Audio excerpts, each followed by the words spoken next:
Assalamualaikum warahmatullahi wabarakatuh. Perkenalkan, nama saya Nurul Aini dengan NIM A1B02410040. Saya dari kelas B, Prodi Manajemen, Fakultas Ekonomi dan Bisnis Universitas Mataram. Pada kesempatan kali ini, saya akan menjelaskan tentang teori probabilitas dan distribusi probabilitas.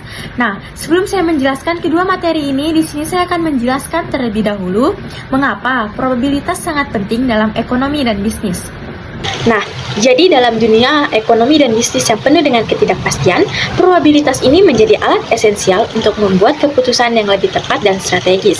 Artinya, probabilitas memiliki peran penting dalam ekonomi dan bisnis karena dunia usaha selalu berhadapan dengan ketidakpastian. Selain itu, probabilitas juga digunakan dalam analisis investasi, manajemen risiko, pengambilan keputusan, dan peramalan. Nah, pada analisis investasi, investor itu menggunakan probabilitas untuk menilai kemungkinan keuntungan dan risiko kerugian. Dengan memahami probabilitas, kita bisa mengestimasi apakah suatu investasi itu layak atau tidak. Selanjutnya, pada manajemen risiko, di perusahaan, probabilitas dipakai untuk mengidentifikasi dan mengelola risiko operasional maupun finansial sehingga perusahaan dapat menyiapkan strategi mitigasinya. Selanjutnya, pengambilan keputusan. Ketika ada beberapa alternatif keputusan, probabilitas memberikan dasar numerik untuk memilih opsi yang paling menguntungkan atau paling kecil risikonya. Selanjutnya, ada peramalan. Probabilitas digunakan untuk memprediksi tren penjualan, permintaan konsumen, hingga kondisi pasar di masa depan. Nah, probabilitas juga sangat relevan jika digunakan dalam analisis bisnis karena dia bisa berjalan di tengah ketidakpastian. Membantu pengambilan keputusan berbasis data, digunakan dalam hampir semua analisis bisnis, menjadi dasar untuk mengelola risiko dan peluang, dan sangat relevan untuk bisnis yang penuh persaingan. Selanjutnya, kita masuk pada materi inti, yaitu teori probabilitas. Teori probabilitas merupakan cabang matematika yang mempelajari kemungkinan terjadinya suatu peristiwa. Konsep ini menjadi dasar untuk memahami dan menjadi dasar untuk mengukur ketidakpastian.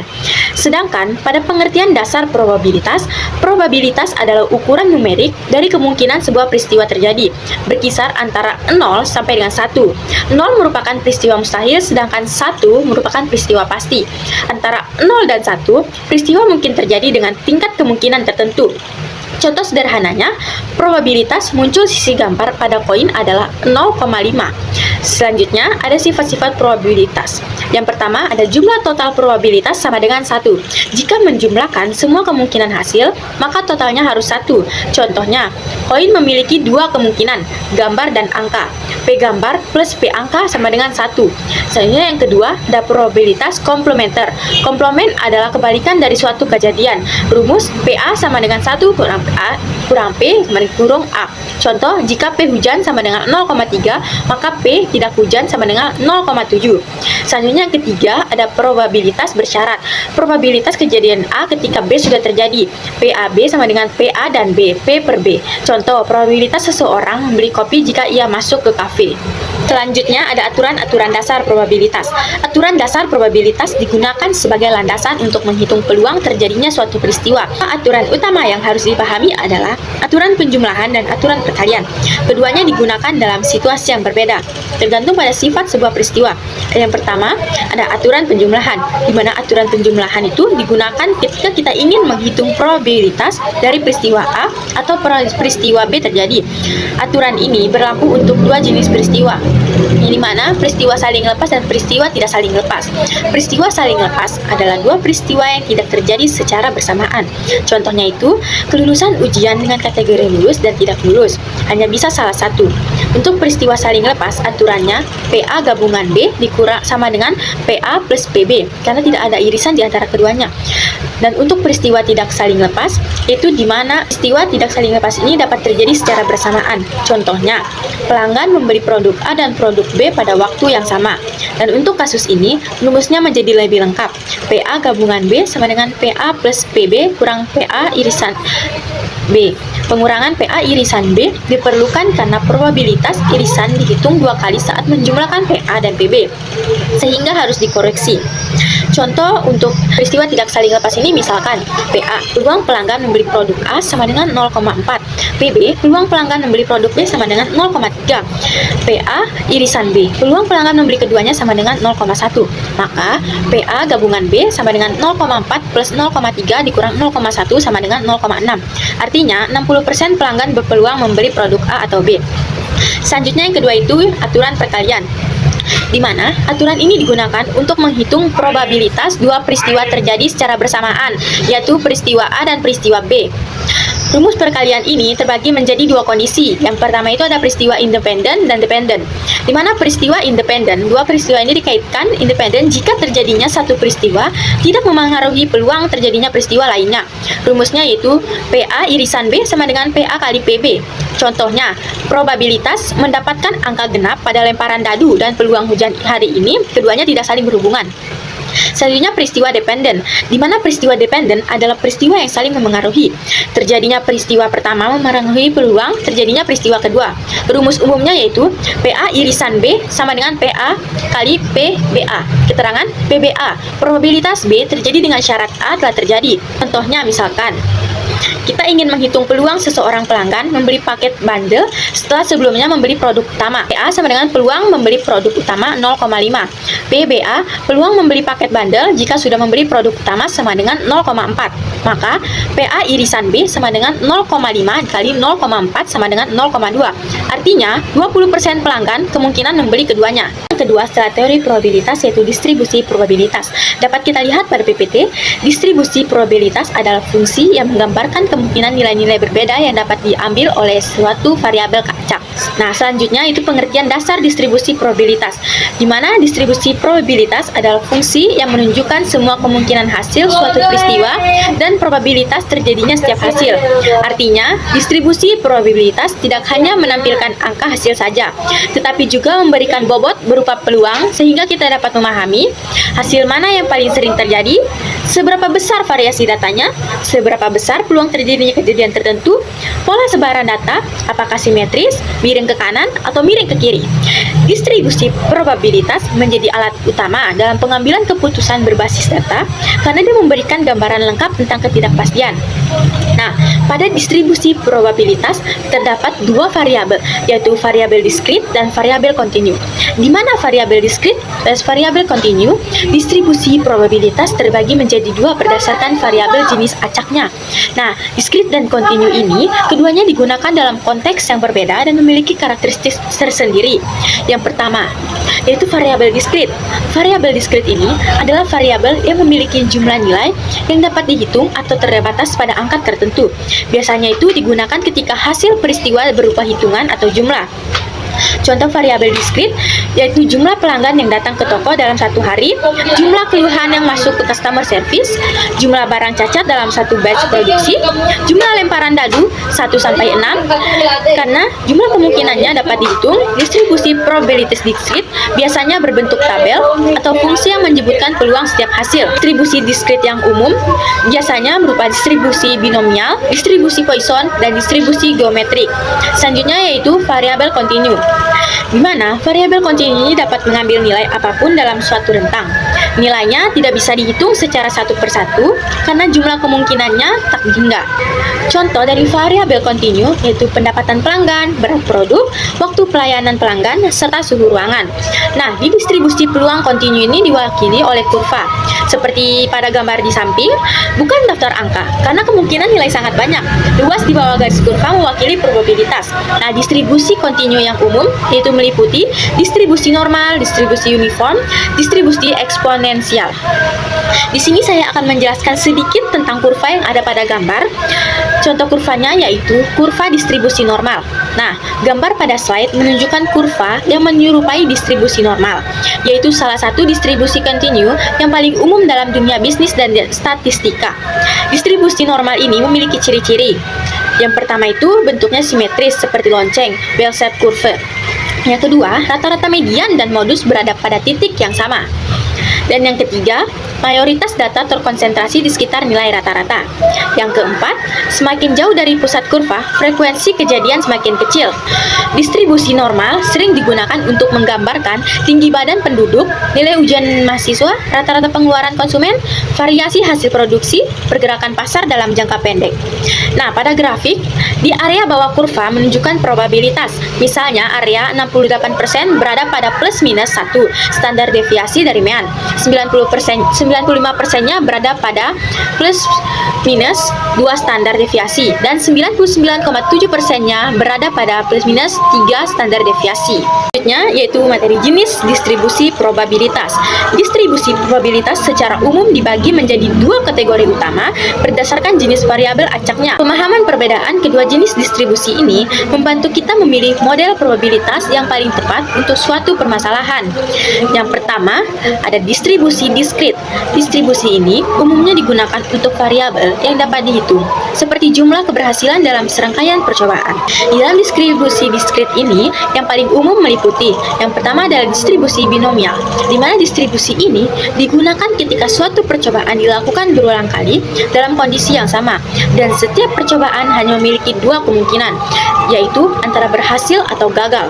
Kedua yaitu distribusi Poisson, di mana distribusi Poisson menggambarkan jumlah kejadian dalam suatu interval waktu atau ruang tertentu, dengan asumsi bahwa kejadian tersebut terjadi secara acak dan jarang. Yang kedua ada distribusi kontinu, di mana distribusi ini digunakan untuk variabel yang dapat mengambil nilai tak terbatas dalam rentang waktu tertentu, seperti waktu atau berat.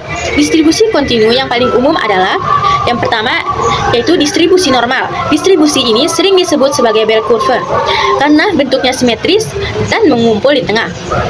Nah, distribusi normal ini adalah salah satu yang paling banyak digunakan dalam analisis bisnis dan statistika. Selanjutnya yaitu distribusi probabilitas terkenal. Beberapa distribusi probabilitas memiliki aplikasi yang sangat luas dalam ekonomi dan bisnis. Beberapa distribusi probabilitas terkenal yaitu distribusi binomial, distribusi Poisson, dan distribusi normal.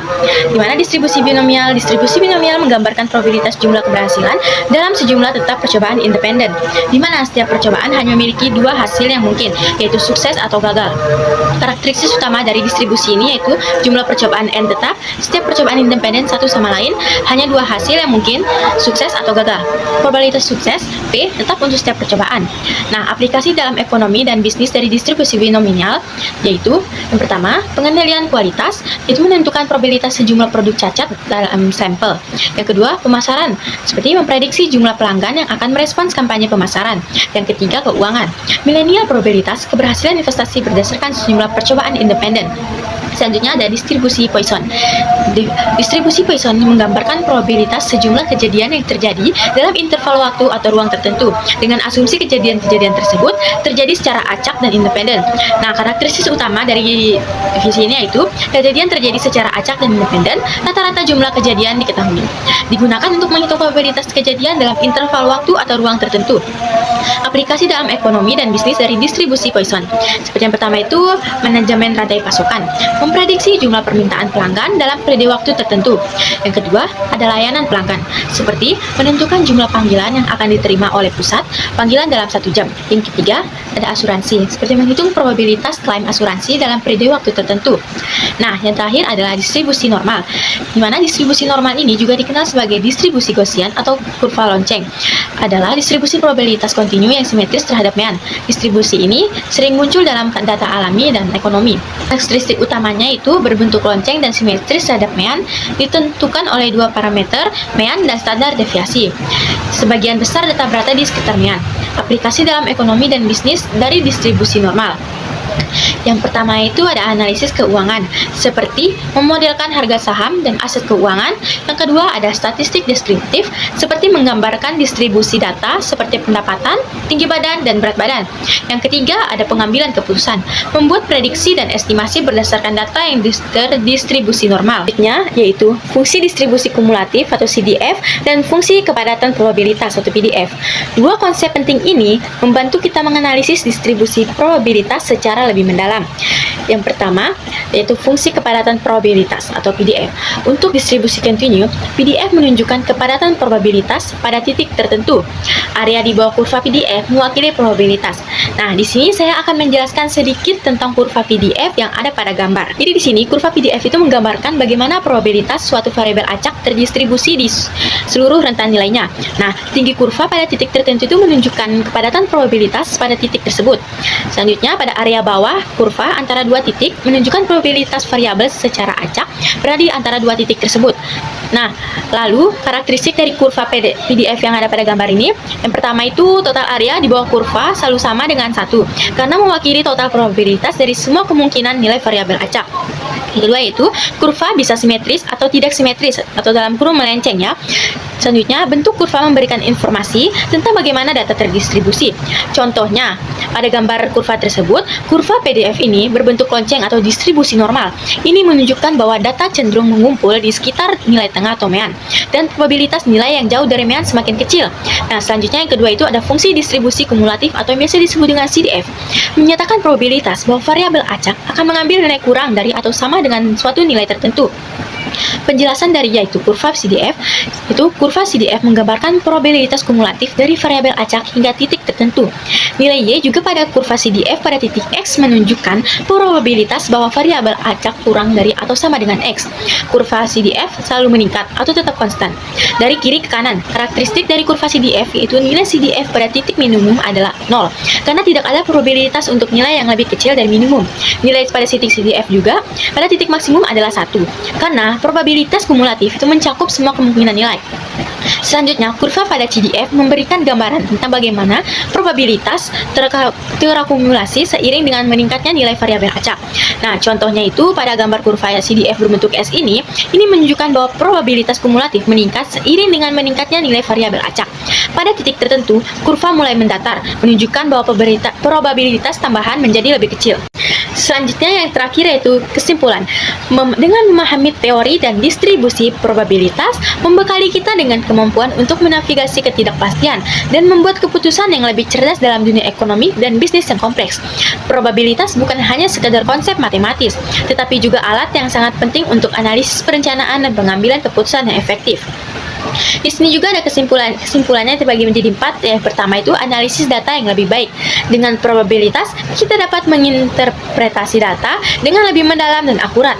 Probabilitas juga memungkinkan kita untuk mengidentifikasi pola tren, hubungan dalam data yang mungkin tidak terlihat secara langsung. Ini juga membantu kita dalam memahami perilaku konsumen, kinerja pasar, dan tren ekonomi dengan lebih baik. Kedua yaitu penilaian risiko yang efektif, di mana probabilitas memungkinkan kita untuk mengukur dan mengolah risiko secara lebih efektif. Dengan memahami probabilitas berbagai kejadian, kita dapat mengidentifikasi potensi risiko, mengevaluasi dampaknya, dan mengembangkan strategi mitigasi yang tepat. Ini sangat penting dalam investigasi, manajemen proyek, dan pengambilan keputusan strategis. Yang ketiga yaitu perencanaan, di mana strategis yang berbasis kemungkinan probabilitas membantu dalam merumuskan strategi, memasarkan kemungkinan hasil. Jadi, dengan mempertimbangkan berbagai skenario dan probabilitasnya, kita dapat mengembangkan rencana yang lebih fleksibel dan adaptif. Selanjutnya, yang terakhir yaitu keputusan yang tepat. Berdasarkan informasi probabilitas, memahami dan menerapkan konsep probabilitas adalah investasi yang sangat berharga dalam kesuksesan masa depan. Dalam dunia yang semakin kompleks dan tidak pasti, kemampuan untuk menganalisis data, mengelola risiko, merencanakan strategi, dan membuat keputusan yang tepat berdasarkan informasi probabilitas akan menjadi kunci untuk mencapai keunggulan kompetitif dan keberhasilan jangka panjang. Oleh karena itu, investasi dalam pemahaman probabilitas adalah investasi dalam kemampuan untuk menavigasi tantangan dan memanfaatkan peluang di masa depan.